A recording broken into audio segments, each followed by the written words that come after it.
always there. Never surrender, your love is so relentless. You never fail to give. Your love that sets us free. We are the people of the Lord. We are the light of the world, and the soul that brings hope to all. We are the bearer of the word. The sheriff's love to all the nations, spread His glory, all the people of the Lord.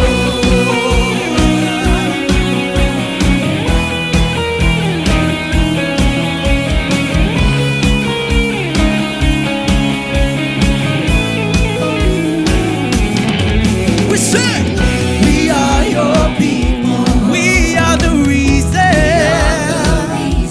why you came. Amazing grace that saves, that lifted us from the miry clay. Whoa. We are your people. We are the reason. We are the reason why you came. Amazing grace that saves, that lifted us from the miry clay. Heaven is open, the clouds are washing over all the earth. It says you're always there. Never surrender, your love is so relentless. You never fail to give. Your love that sets us free. We are the people.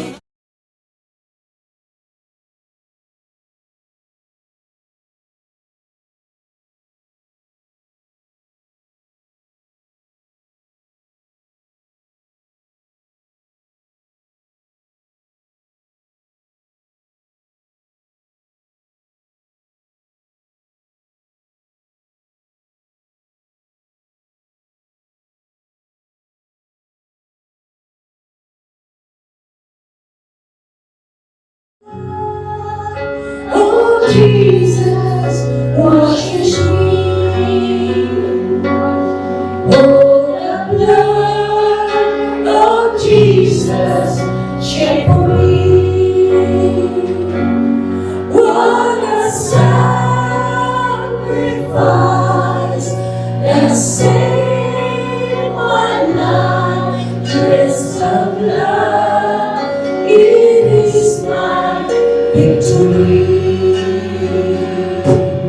Oh, the blood of Jesus washes me.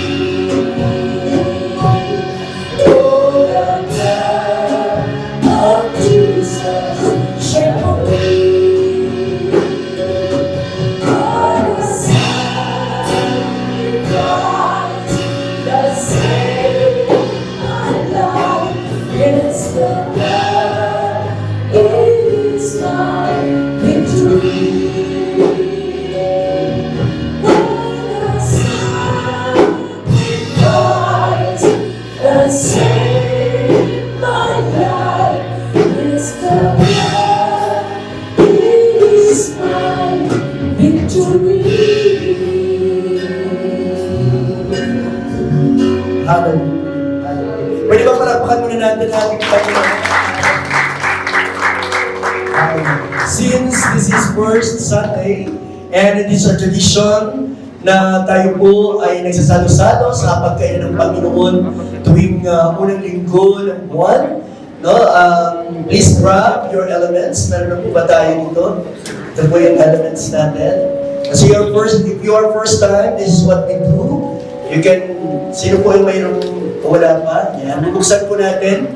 Yan po yung ating elements na yan. But before that, no, like kung sinasabi, ng gawain ito is both a curse and a blessing.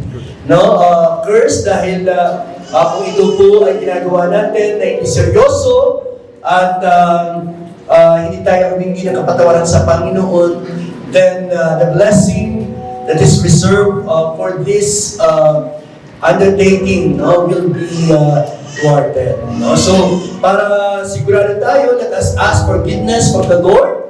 No? Siguro mga 1 to 2 minutes, I'll give you time, no, to do that. Sige, your 1 to 2 minutes starts now.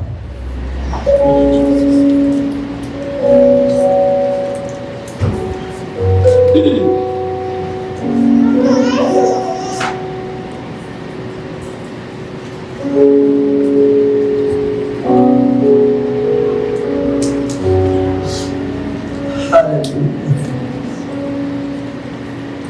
Thank you, Lord, that your hands are wide open, God, to receive each and every one of us, Panginoon, as we confess our sins and ask forgiveness, Panginoon. Thank you for cleansing us, Panginoon. Thank you for making us worthy, Panginoon, of this communion, God. Hallelujah. Jesus, on the night he was betrayed, took bread, and when he had given thanks, he broke it and said, "This is my body, which will be given up for you. Do this in remembrance of me." Sabay-sabay natin kainin ng tinapay.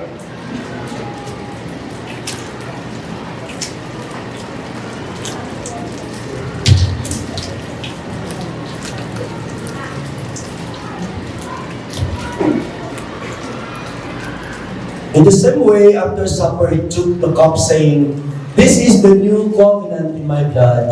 Do this whenever you drink it in remembrance of me." Sabay-sabay natin inumin.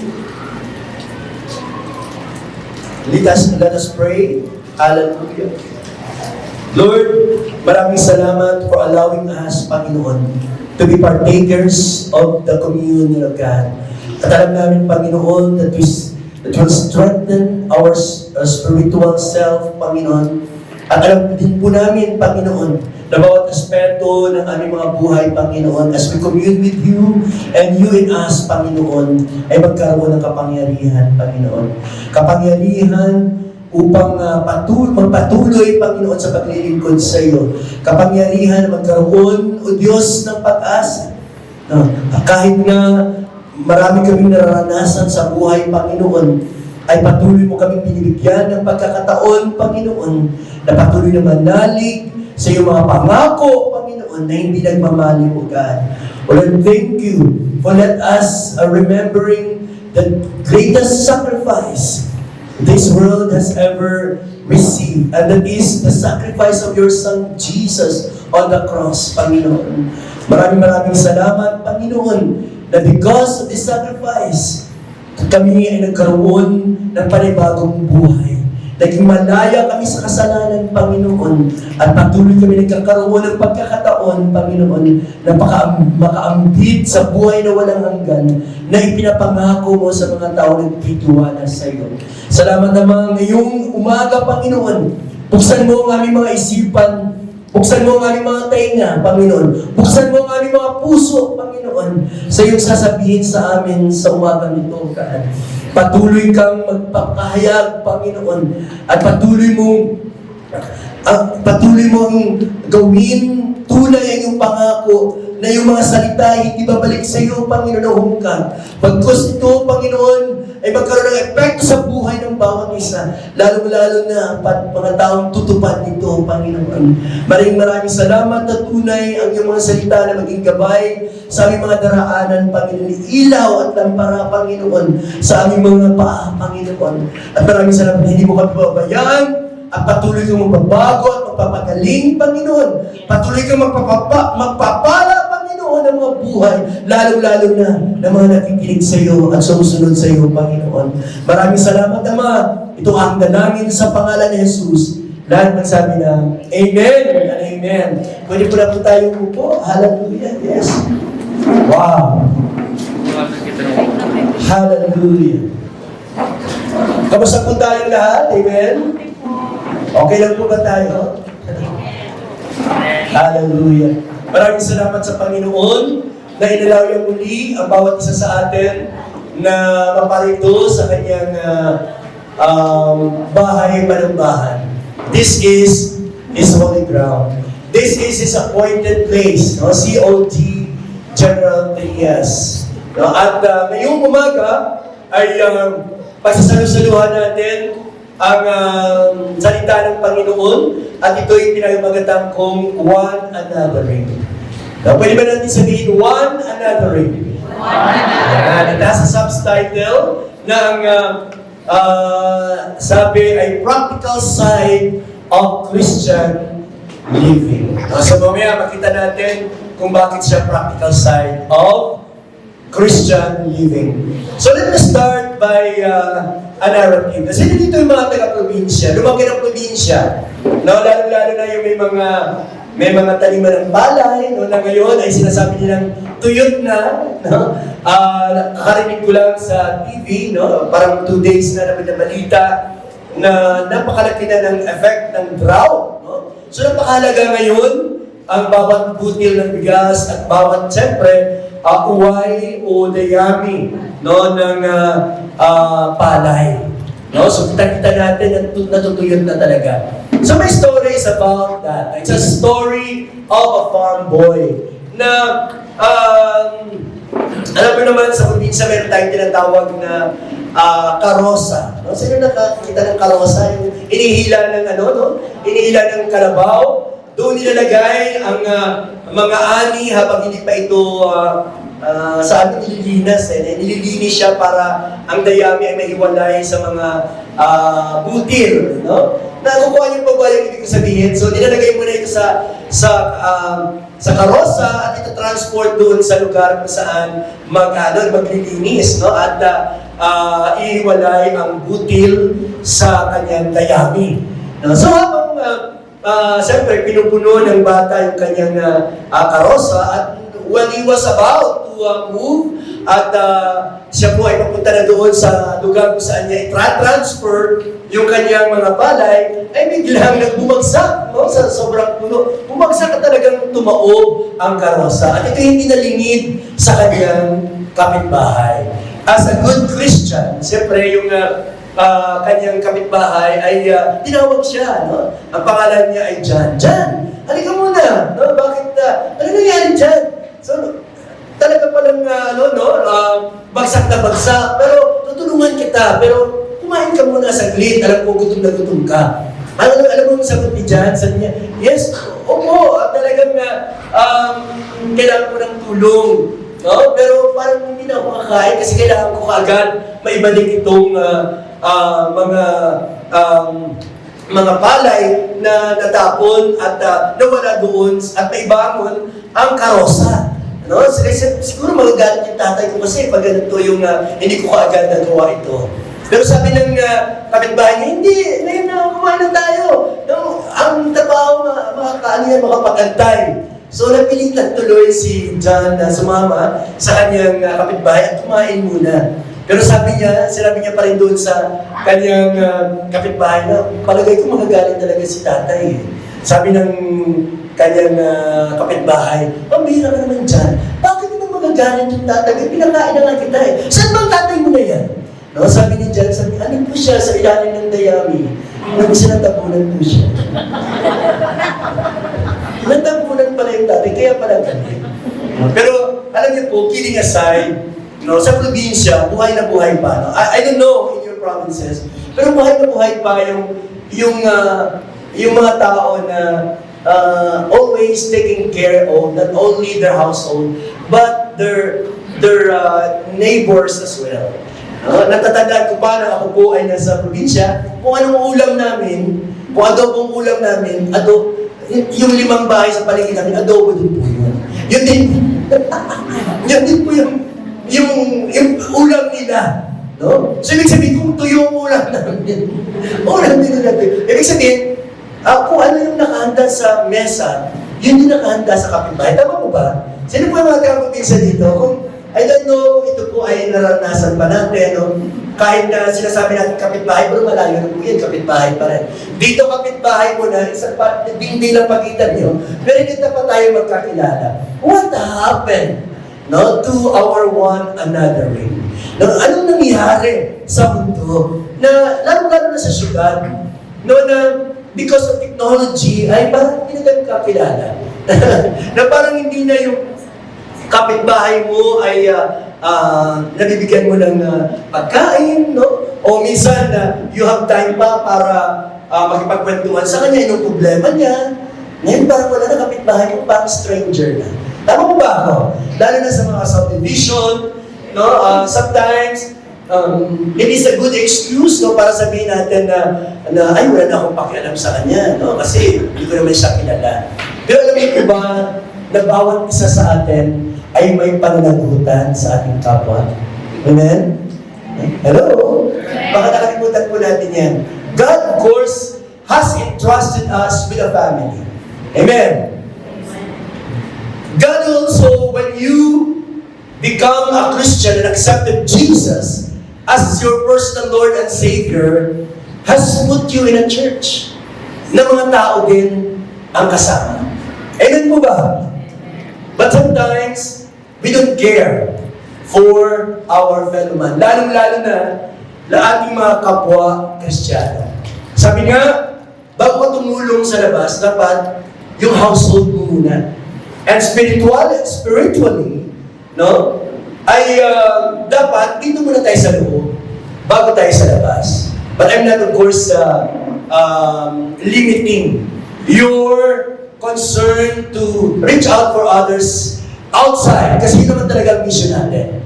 Pero dapat, dito sa household, kung saan inilagay tayo ng Panginoon, dapat we care for each other. Yan po yung topic ng one another.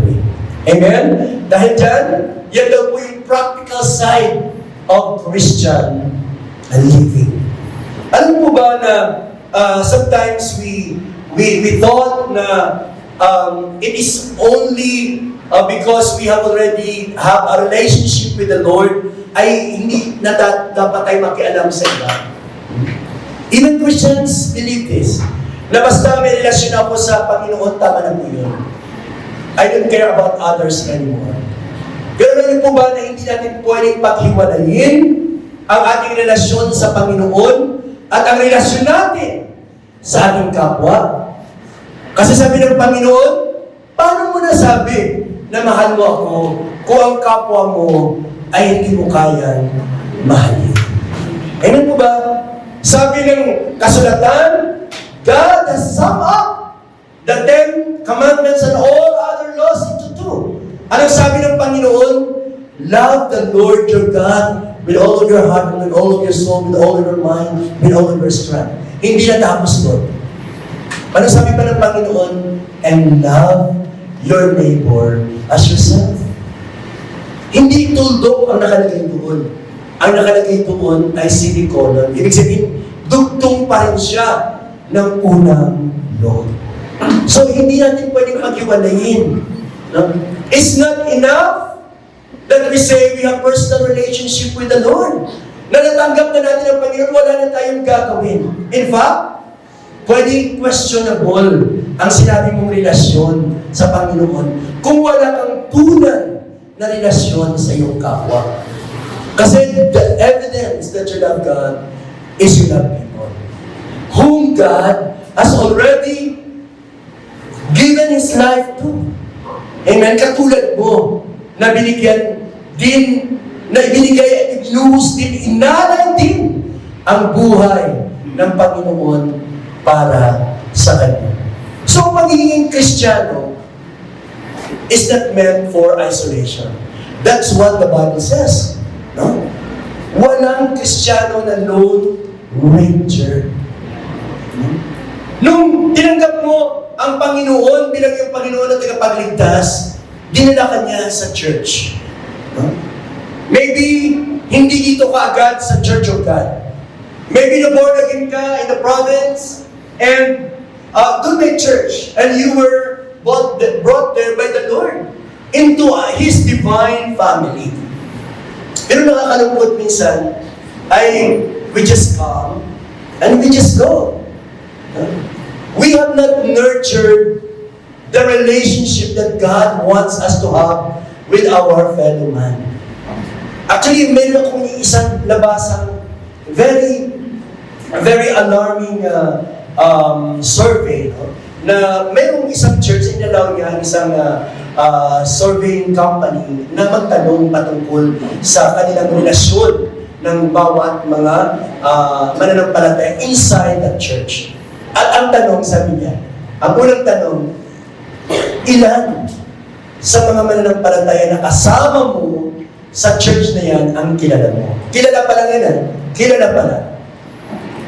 Out of 100, ang nabanggit niya lang ay 3, 4, hanggang 5. Ibig sabihin, yun lang yung kakilala niya. Ibig sabihin, pwedeng yun ay mga kamag-anak niya rin or friend niya. But he did not extend or even care to know the names or even the lives of other people inside the church. The reason why people come and go in the church is because they don't feel love. They don't feel care. Pabalik na ako sa dati kong reliyon. Paano naman pala eh. Sa simba, tas uwi. Tapos, wala na. That's why, kailangan talaga natin na pag-ibayuhin ang ating pagkikipagkapwa-tao. Amen po ba? How could you say that you are a good Christian kung nag-iisa ka lang sa buhay mo? Sino ang nagsabi na good Christian ka? Sinong patunay, for example, that you are a giver or you are kind to people kung wala kang nakakausap na tao? Right? Amen? So, yes, it's our Christianity starts with our relationship with the Lord. But it should not stop there. Amen? No? Our Christianity starts with accepting Jesus as our personal Lord and Savior, but it should transcend to a community. It should be seen practically, nakikita. No? Napapractice natin yan. Napapractice natin sa ating kapwa. Paano masasabi na ikaw ay patient? Sabi nga ni Pastora. No? Sometimes God would allow you to be with people who are not easy to love. No? Tama mo ba? No? If you want to be lovable, no? Sabihin ni God, sige na, sumuha mo nga ito. Pasabi mo nga ito kay Pastor Dan kasi unlovable. Joke. Isasama ka doon sa tao na parang hindi mo matanggap. Para talagang matuto kang magmahal. Kasi sabi ng Panginoon, if you love people who are lovable, ano naman ang diferensya mo sa taong walang Kristo? Kasi ginagawa na naman nila yun. Tama mo ba? Sabi nga nila, you deserve my love, so I will love you. Pero si Lord, hindi ganun. Kahit hindi mo deserve ang love ko, mamahalin pa rin kita. Amen? Sige, palapakan po natin ang Panginoon. Kahit hindi mo deserve na lang ng Panginoon, nilove ka pa rin ng Diyos. Tama po ba? Sabi ng Panginoon, I give you a new command. Love one another as I have loved you. Hindi na yung standard mo ang masusunod na yan. Ang standard na ng ating Panginoon. You need somebody. You need the church. Can you imagine na nandun ka sa isang raging sea, sa edge ng isang raging sea, tapos parang higupin ka na ng dagat papunta doon sa kanyang pusod at dadalhin doon. Napapanood ba kayo ng isang vlog na talagang doon sa may malapit sa Surigao, no? Kung saan nag-meet ang yung Pacific Ocean at saka yung Philippine Sea. Ang dami doon mga ripple, yung hinigo, ipo-ipo, gano'n. No? So ba, if you are all alone, na pumunta doon at wala kang kasama, it's scary, diba? Pero kung nandun ka sa edge ng pampang at kahit naigupin ka ng ripple na yun, pero kung kinahawakan ka ng mga tao sa paligid mo, mga taong minamahal mo, mga taong nagmamahal sa iyo, mga taong nag-care sa iyo, then that would be a different story. Amen po ba? Kailangan natin ang bawat isa. I always like an illustration about a burning coal. Yung uli na pinag-iipon-ipon, tapos sindihan. Grabe, the life is always remarkable pag sama-sama sila. Pero pag hiniwalay mo na ang isang uling, it will eventually die down. Ayaw natin yun. Tama po ba? Kaya dapat lagi tayong nakaupo sa simbahan. Lagi tayong nakaupo sa fellowship. Kailangan natin ng fellowship. Amen po ba? Ito ang sabi ng Panginoon sa Juan, unang Juan 1:3-7. Sabi niya, we proclaim to you what we have seen and heard so that you may also have fellowship with us. And our fellowship is with the Father, with the Son, and Jesus Christ. Ang ating Panginoon ay Trinity din. Tama po ba? So, ibig sabihin, they also are one another with each other. They also have a relationship with each other. So, ganun din tayo. Sabi niya, we write this to make our joy complete. This is the message we have heard from Him and declare to you. God is light. In Him there is no darkness at all. If we claim to have fellowship with Him, yet walk in the darkness, we lie, and we do not live with the truth. But if we walk in the light, as He is in the light, we have fellowship with one another. So hindi lang pala dapat tayo may fellowship kay Lord, dapat may fellowship din tayo sa bawat isa. At it is symbolized in what we just had done kanina. At yan po yung communion. Habang nag-communion tayo, dapat hindi lang si Lord ang iniisip natin. Iniisip din natin yung ating mga kapwa mananampalataya. Kasi isa na ang nagbabind sa atin together. And that is the Spirit of our God. Amen? Parapakan po natin ang ating Panginoon. Yes! Hallelujah! We need to have fellowship. Through Christianity, yes, we begin between God and the soul, but it finds full expression in community with other people. So, hindi talaga siya sabihin mo nagsastop doon sa relasyon natin ng ating Panginoon. Actually, I used to believe this. No, yung pag ako may relasyon sa Panginoon, paano na kayo lahat? Parang ganun lang. No? In fact, I feel like the most holy time that I had is pag ako po ay nag-devotion. Tapos, matutulog ako. Tapos, kausap ko lang si Lord. Ayan. Tapos, ikot ako sa bahay. Tapos, nakita ko rin yung family ko who are not, of course, antagonist naman sa akin. Or they respect me. So, parang feeling ko ay ang lapit-lapit ka sa Panginoon. But if I go outside and be with people who are hard-headed and not easy to be with, doon natin testingan kung gaano ka kabanal. Amen po ba? At doon talaga ang tinatawag na battleground. Hindi dito Madaling magpakabanal sa simbahan. Madaling magpakabanal if you are in your prayer room. Ano po ba? If you are alone. Pero kung nandun ka na sa sitwasyon that you need to show people that you are different, that you are Christ-like, doon na natin makikita kung sino ang tunay na Christian. Amen po ba?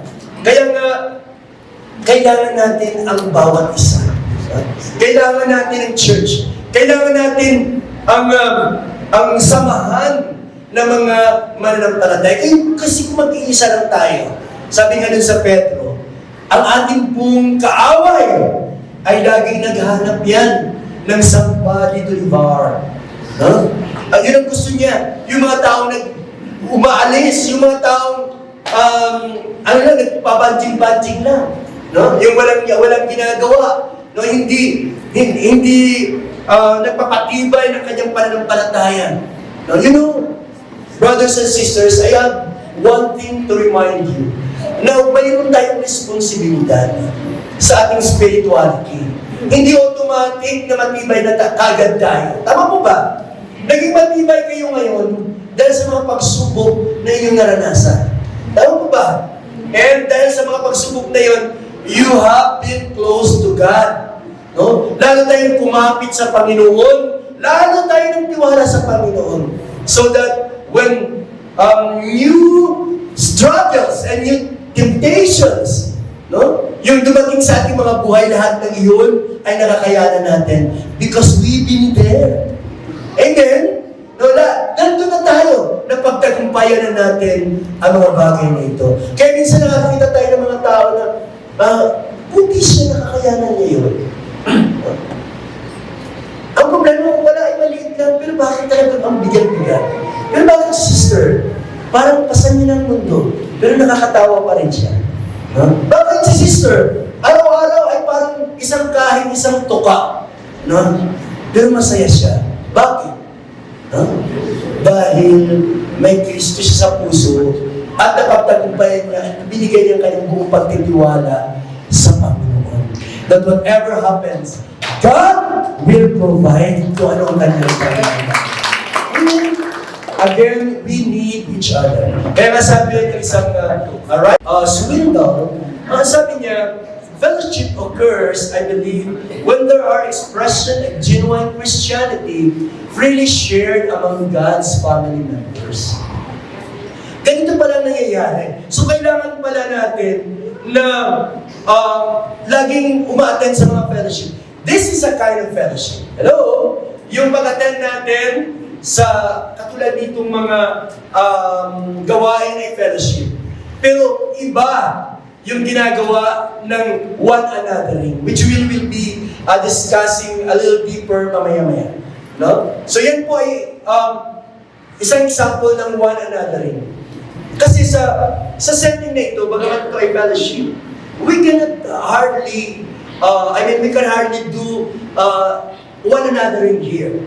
No? Ang mangyayari lang dito, di ba, makikinig lang kayo, tapos mag-pray, tataas ang kamay, surrender yung buhay ulit sa Panginoon, uy, gano'n na siya. Sometimes, yung mga salamat sa Christian, sa ating mga groups, no? Yung YA natin, yung men's, kasi pinapaiwan pa minsan, tapos nag-check pa yung mga kabataan. At least, we have made a step forward no, sa ating one anothering. Kaya, importante ang C2S. Hello? Importante ang small group. Importante yung pagbisita. Importante yung lagi nakakausap ang mga kasamahan natin sa bawat isa. Kasi biruin mo, no? Doon sa survey na sinabi ko, ang isang tao, umahatid pa siya ng church, pero hindi niya kilala yung kanyang ka-churchmate. Wow! Na kumbaga, itong kamay na ito, hindi niya kilala kung sinong mata niya. Na parang gano'n, di ba? Nakuha ba natin? So let us make every effort. I'm not saying na bukas ay kailangan makilala niyo na yung bawat isa. Yung role yung dapat lahat dyan ay kilala niyo. I'm not saying that. It takes time. Amen? And most importantly, it takes effort. Amen? So, yun ang gagawin po natin para we could affect people's lives. Kasi, hindi naman ito pahabaan o sabi mo, ako ay dapat umatay ako 100 para makapaglingkod pa ako ng lado sa Panginoon. Actually, hindi mo lang kailangan ng 100 years para makapaglingkod ka ng tunay sa Panginoon. Kahit days lang, no? Ay kaya mo mabigyan ng papurihan sa Panginoon kung gagawin mo ang gusto niya pinapagawa sa iyo. Actually, you don't need to go out on the streets para makapag-one anothering ka. God has entrusted you with people around you. Amen? Family mo, pamangkin mo. If you are a teacher, estudyante mo. If you are a worker, kaopisina mo. Tama po ba? Hindi mo na kailangan. Alam mo, yung sinasabi ng Panginoon sa kanyang kasulatan na begin your journey from your doorstep and go around the world. You know, your first step is actually your first walk around the world. Because your circle of influence is your world. Amen? It is your world. So, pagbayuhin mo lang yung iyong pagkumbinsi o kaya pagbigay ng example sa iyong mga anak, sa iyong mga kapitbahay, sa iyong mga magulang, sa iyong mga kapatid din, they will go to the church. And they will know God. Amen?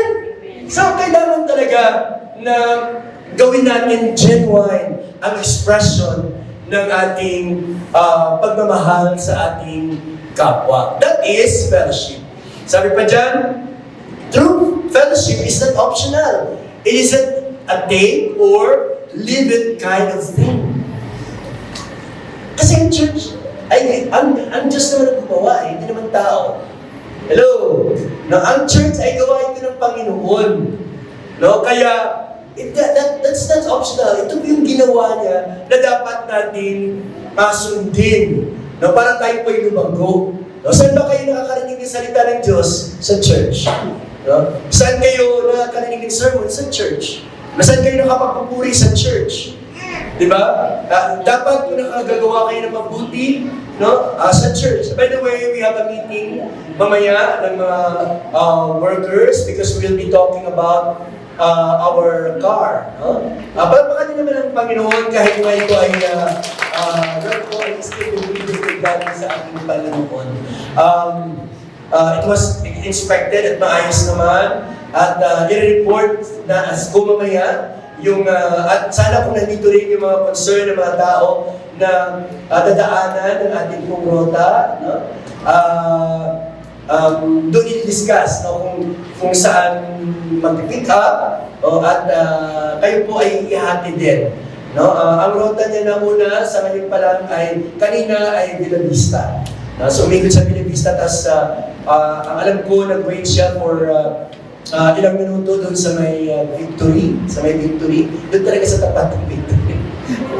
Sa Victory. Tapos for how many, ang target natin 8:30 dapat makaalis na doon.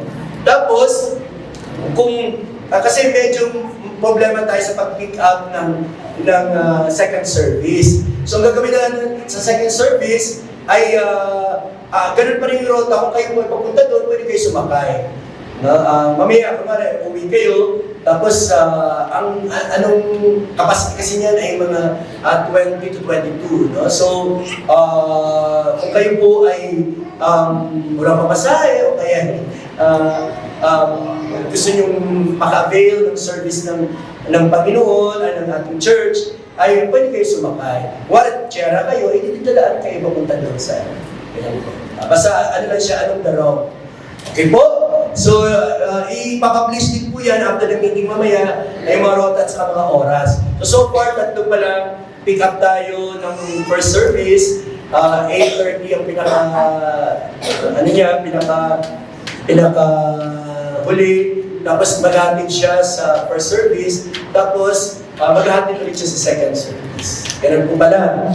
So, pero kung merong need sa hapon, pwede naman po. Kumari, pero pag isa, depende siguro kung ito ay medyo mahina, pwede natin naman. At may driver. Okay po? So God's hand is working in His body. COG Gentry. Palapakan natin naman ang Diyos. Hallelujah.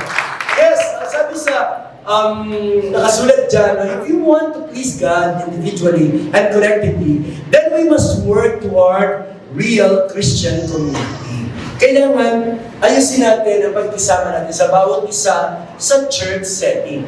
Kasi tayo naman ang nandito. Sabi nga, kahit hindi man tayo magkakilala, no, hindi po tayo dito ng Panginoon, tayo pa rin yung nakikita-kita sa finals. Tayo pa rin yung nandoon sa inyo. Kaya, let us learn to love one another. Let us learn to care for one another. Let us learn also to be open to one another sa mga needs natin. At ang iba naman ay, alam ko maraming mga tao dito ay tama ba na gustong tumulong. Hello? Meron di ba ditong gustong tumulong sa kanyang kapwa? Parang hina, no? Amen. Ay, paano tayo magtutulungan kung wala pa nagtutulong? Okay, meron ba dito willing tumulong sa kanyang kapwa? Amen. Sabi dyan, we cannot be faithful to God without being faithful to each other. Kasama talaga yan. Hindi pwedeng paghiwalayin. Sabihin mo sa katabi mo, hindi pwedeng paghiwalayin.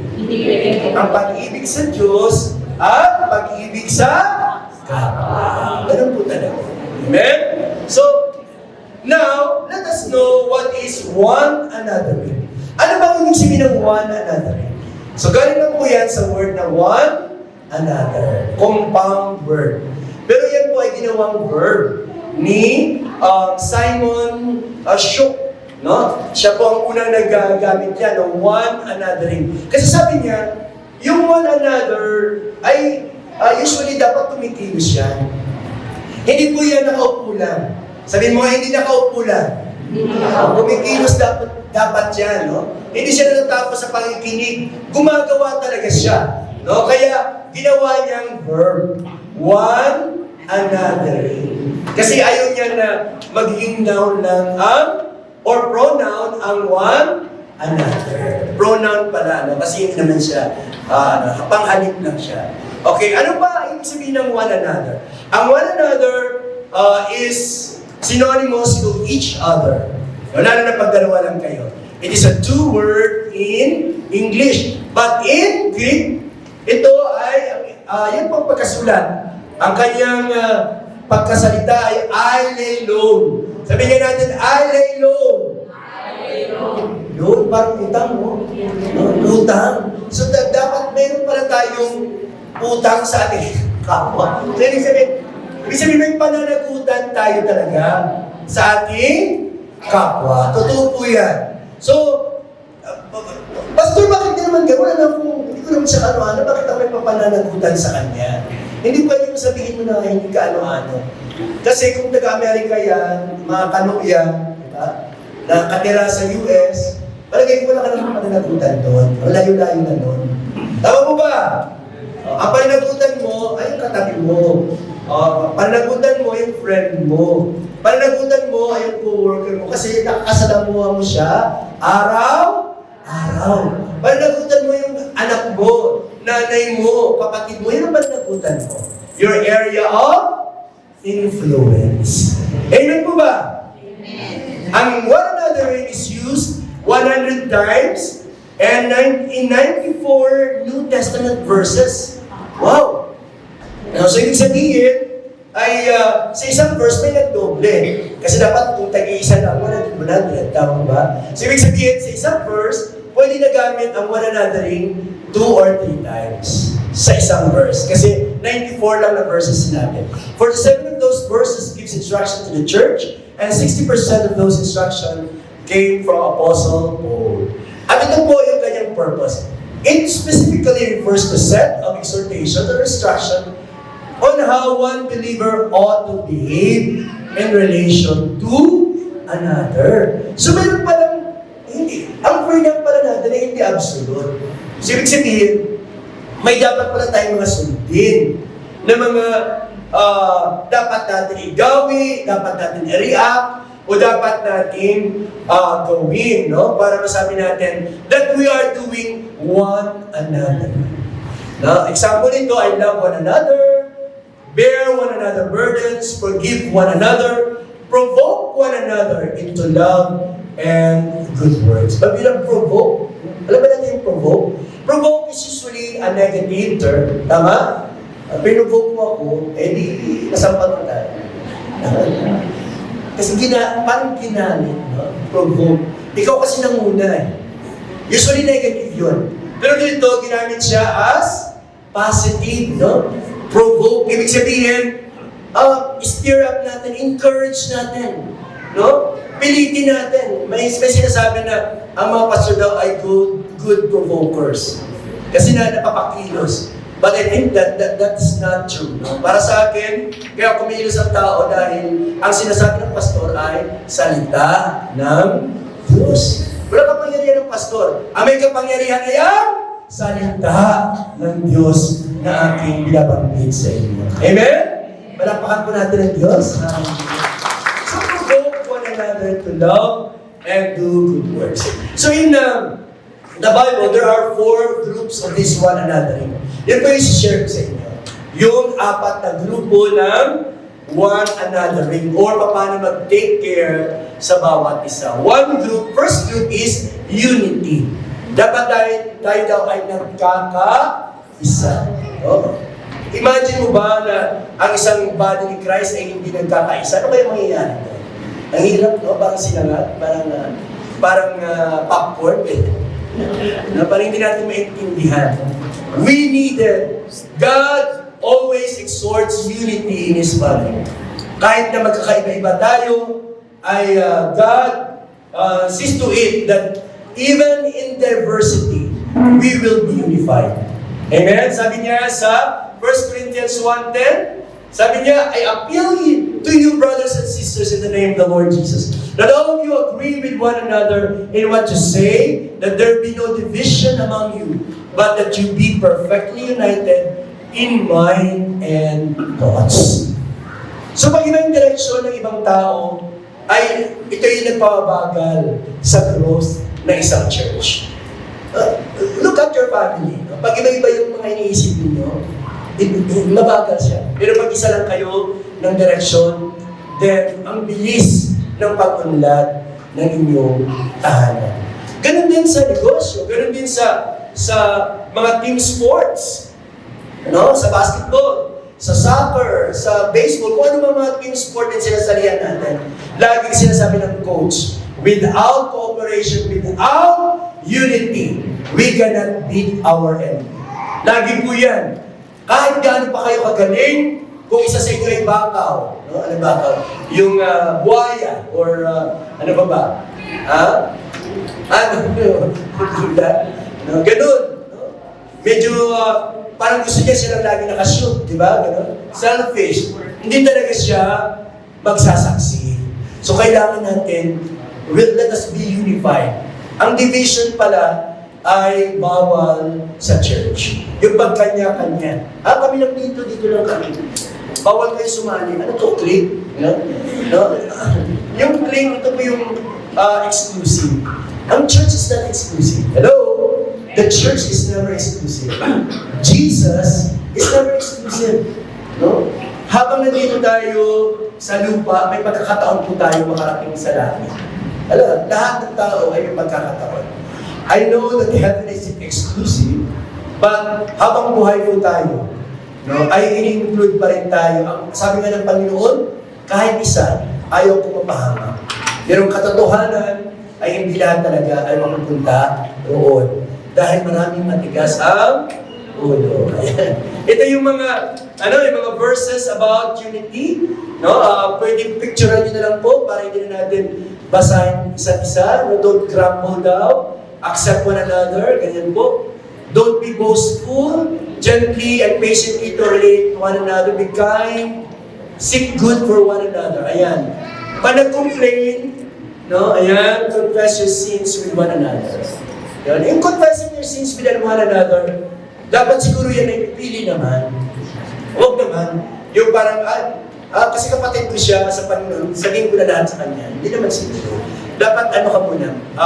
Meron muna kayong relationship. Baka mamaya ay na-broadcast ka na sa sa social media dahil na-kwento mo na yung kabuuan mo sa kanya. So kailangan din ay let us be cautious. Amen? Okay, so next is love. Pwede ba na natin sabihin love?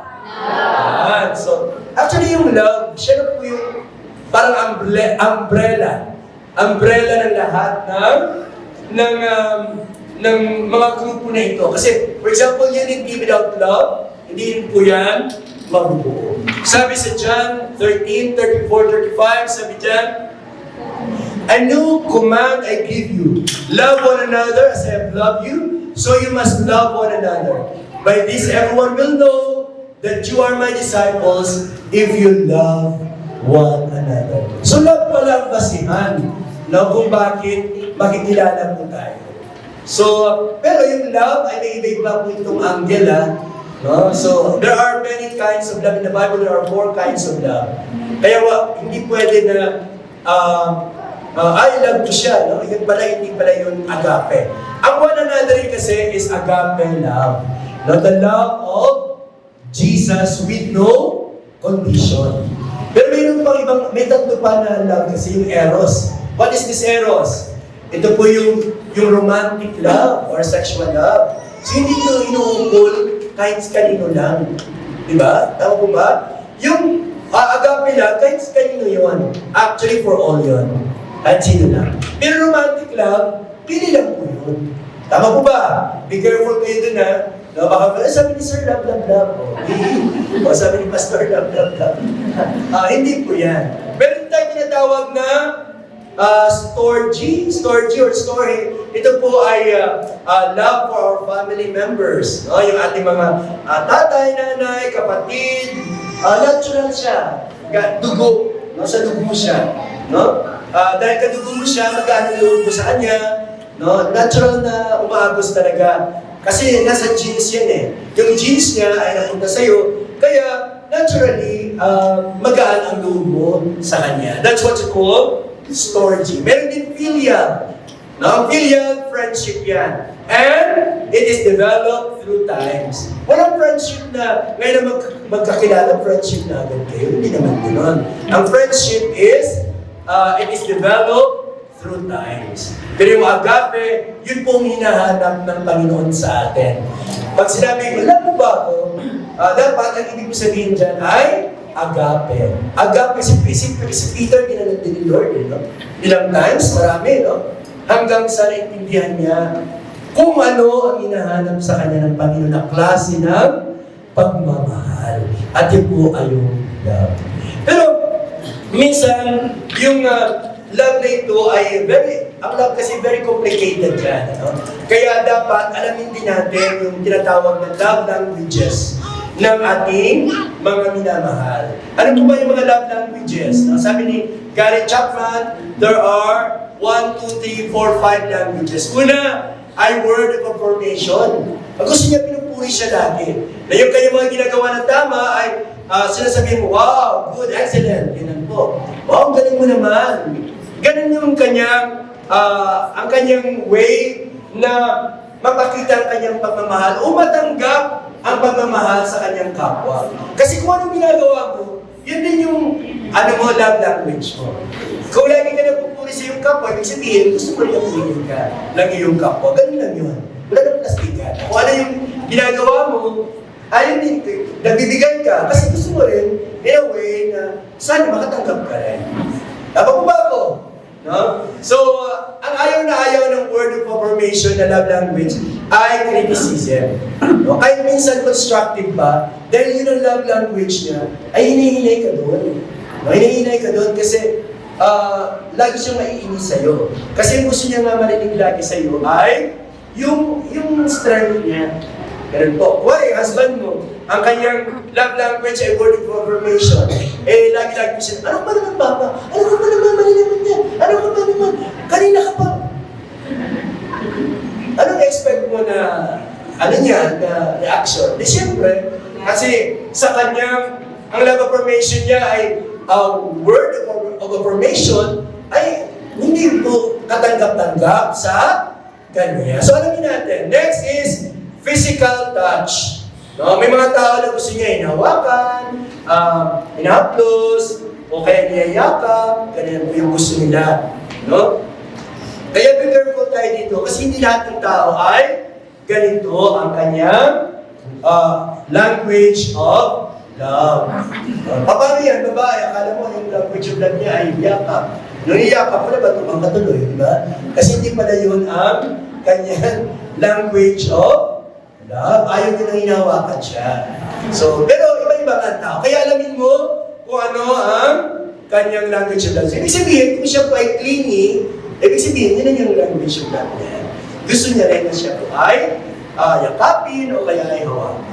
Next, receiving gift. Ito po ang karamihan sa mga language. Sino po ang gusto niyan? Ay, tingin mo, talagang masinungaling talaga yung mga taga-sino. Wala talaga. Wala? Okay, ako na lang ba? Sino dito ang gusto ng receiving gift? Ayun, yung understand. Ayan. So sila, hindi naman mahalaga kung malaki o maliit. Ha? Ang sa kanila, gusto nila may tinatanggap sila lagi. O sa mga babae, minsan, kutsara, tinidor, toothpick, yan naman sa kanila. Okay ba yun? Toothpick, yung mga plato, di ba? Pag binigyan niyo po sila, talaga appreciated nila. Quality time. Palagay ko ito yung pinaka language na, lahat naman yan ay language ni God lahat. No? Pero palagay ko yung quality time, isa sa pinaka language ng ating Panginoon. Kasi sa Bible, alam niyo ba, na nakalagay doon na ang Diyos ay hindi natutulog. Hindi siya natutulog. No? Ibig sabihin, may time siya para sa iyo. Amen? May time siya sa bawat isa sa atin. Palapakan mo natin ang Panginoon. Kung gano'n tayo na billion-billion na nag-pray, may time pa rin siya. Di ba? Kasi hindi siya natutulog. Ikaw, kapatid, kung gano'n po ang love language ni Lord para sa iyo, dapat balik din natin ang love language, kasi yung love language ni God ay time pala. Dapat bigyan din natin siya ng time. So, dalawang oras lang pinakamahaba na po yan sa church. So, sana ay from now on, bigyan natin ng panahon ang ating Panginoon. Amen po ba? Amen. Parapakan po naman natin siya. Act of service, ito usually ang mga love language ng mga nanay. Tama po ba? Ito, lahat ng mga hindi nagagawa ng mga anak, sino gumagawa? Hindi tayo sure doon. So, sige, nanay, sige. Mostly mga nanay. Pero syempre may mga tatay din na homey, na sila din ang gumagawa. Mga doctorate din sa pag-hugas ng plato, sa paglalaba. Meron ba dito mga tatay gano'n? Di ba ba ako na? Mayroon ganun. No, pero mostly, no, generally, babae. Ang babae, wala ni ate na hugasan, ang plato sa lababo, si nanay na yan, matik na yan. No, ang galing ni nanay. Pero paano natin mga nanay natin? Susuplihan natin ng pagmamahal. Dapat magaling po tayo dyan. Kaya yun na po yung mga, mga teksto. Pwede niyo lang po itong syatan, para hindi na tayo mag-delve dyan. And yung pang-tatlo is servanthood and humility. Ito po yung pinakita na sa atin ng Panginoon na hinugasan niya mismo ang mga paa ng kanyang mga disipulo. Di ba dapat ang gumagawa niyan mga slaves? No? Pero ginawa po ng ating Panginoon something to be grasped. No? Kaya dapat tayo mga Kristiyano, wala na yung parang prima donna, yung mga parang sabihan ako. Ay, naku, pwede maghawak ng ganyan. Hindi pwede. Dapat ay, lahat tayo ay may servant na attitude. Okay ba yun? No? Kasi kung nandito tayo sa church, lahat ay taga-utos, naku, wala nang wala nang taga-sunod. Amen po ba? No? So dapat ay kilos-kilos din. No? Pag may nakita tayo ng mga gawain, ay gawin na natin. No? Minsan, ayoko na rin naman minsan mag-utos kasi hindi naman ito kumpanya pag wala kang sahod, pag hindi ko mag-sunod. Hindi, sa church hindi. Dapat yan ay kusang or, siyempre pag nag-utos, may pakiusap ka. Tama po ba? Ganun na lang po. Kasi hindi tayo kumpanya na porket mas nakabihis ka na mas maayos, ikaw mag-ano sa akin. Medyo hindi maganda. So, ayusin natin. Next is, now that I, Lord, and teacher have washed your feet, you also should wash one another's feet. Literal kaya yun? Hindi, no? Hindi naman, symbolism lang na dapat tayo ay magsilbi sa bawat isa. Give and take baga. Hello? Napapagod din yung babae kung siya naman lagi nagsiserve sa lalaki. Dahil si lalaki naman, kung siya na lagi yung nagsiserve sa babae, siyempre mapapagod din si lalaki. Ganon din yung bata. Or ang nanay at sa tatay. Ano din? Let us be server of one another. Sabi niya, that should do as I have done for you. Sabi ng Panginoon. In Philippians 23:4, do nothing out of selfish ambition or vain conceit. Rather, in humility, value others above yourself. Not looking on your own interest, but each of you to the interest of others. Grabe yung Christianity, no? Medyo mahirap siya talaga sundin kung wala kang pagsuko talaga sa Panginoon. Suko mo talaga. Kasi yan, pinag mo yan, no? Kailangan laging mas mataas yung iba ang pagtingin mo kaysa sarili. Ganun lagi, no? it takes the power of the Lord para magawa yan. Okay, pag-picture na lang po yan. And lastly, we have encouragement and edification. Ito na yung kaninang binasa natin na provoke one another. Let us consider how to provoke one another to love and good deeds, not neglecting to meet together as in the habit of some, but encouraging one another, and all the more as we see the day approaching. Wow! Tanong, kayo ba yung encouragement sa inyong kapwa mananampalataya? Yeah. So sana, if you feel like may naiinis sa'yo, if you feel like you're not encouragement to others, no, make every effort naman na ma-change yung ganong perception. Of course, kung nagawa mo na at hindi ka rin nagbago, parang hindi ka na, wala ka na doon. Wala ka ng responsibilidad doon. Pero, lagi natin isipin na we should not be the stumbling block. No? Maging stumbling block ng others. Let us be the stepping stone of others para makilala nila ang Diyos na ating sinasamba. Amen? Palakpakan po natin ang ating Panginoon.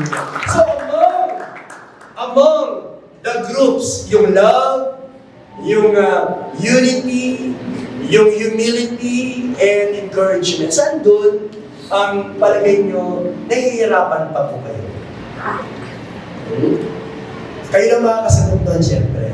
No? Kayo lang po let us evaluate ourselves. Saan po tayo nahihirapan to express our love for one another? I mean, our one another. Paano ba ako nakikipagkapwa tao? It talks about relationship with our fellow man.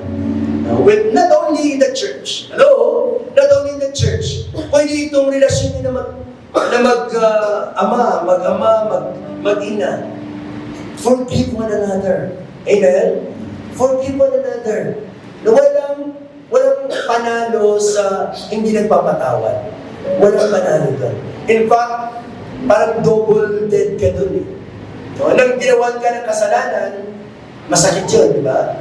Nung hindi ka pa nagpatawad, ikaw pa rin ang may karma. So dalawang beses ka sinaksak pag hindi ka nagpatawad. Pero kung nagpatawad ka, wala na yun. Lumaya ka na sa pagkasaksak sa iyo. Amen po ba? Palakpakan po natin ang ating Panginoon. Of course, we cannot do this without the Lord. Amen? Without the help of the Lord, ang one anothering. And I really believe na pag nagawa natin ang one anothering, lalo na if we increase our numbers in C2S and Bible studies and regular attendance sa ating mga relationship meeting, no, sa mga ladies, dapat lagi tayong present.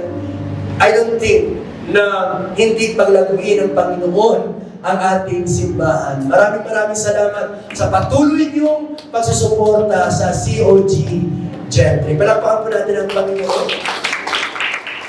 I believe that one anothering could only be real when we are one with God and real with one another. So, yun po yung gagawin natin. In fact, ang totoo, ang Diyos pa rin ang magbibigay ng kapangyarihan. Yan ang sabi niya sa Philippians 2 verse 13. Sabi niya, for it is God who works in you. Siya pa rin yun. Both to will, siya pa rin nagbibigay sa inyo ng desire, to work for His good pleasure. Sa ibang salin, para ma-accomplish natin ang pinapagawa niya sa bawat isa sa atin. Siya na rin ang magbibigay sa inyo ng gusto. Siya na rin ang magbibigay sa pag-pray lang natin at laging asamin ang mga gustong ipagawa sa atin ng Panginoon. Hallelujah. Tumayo na po tayong lahat. Hallelujah. Hallelujah. This time, usually we go to the front and show our devotion to God by surrendering ourselves. Today we'll put into practice our one another. After our song, response song, let us pray for each other. If you have the family with you, yung pamilya niyo na yung pag-pray nyo. Okay? Mag-asawa, so you face each other and pray for one another. Kung wala namang kasama, you can grab a person next to you and pray for one another. Okay, let us sing this song. Alalahanin muna natin yung pagmamahal ng Panginoon sa atin dahil dito lang tayo titibay at makapag-ibig ng totoo at tama. If we realize how we are loved by the Lord. Amen? Hallelujah. Let us sing this song, All for Love. Pwede ba, request ako, itaas natin yung ating mga kamay bilang mag-surrender ng ating mga sarili sa Panginoon. Hallelujah. Hallelujah, Lord. Thank you for your love, God. Giving is part of worshiping. To all who desire to give, you may give your tithes and offering through online bank transaction. Details are provided below.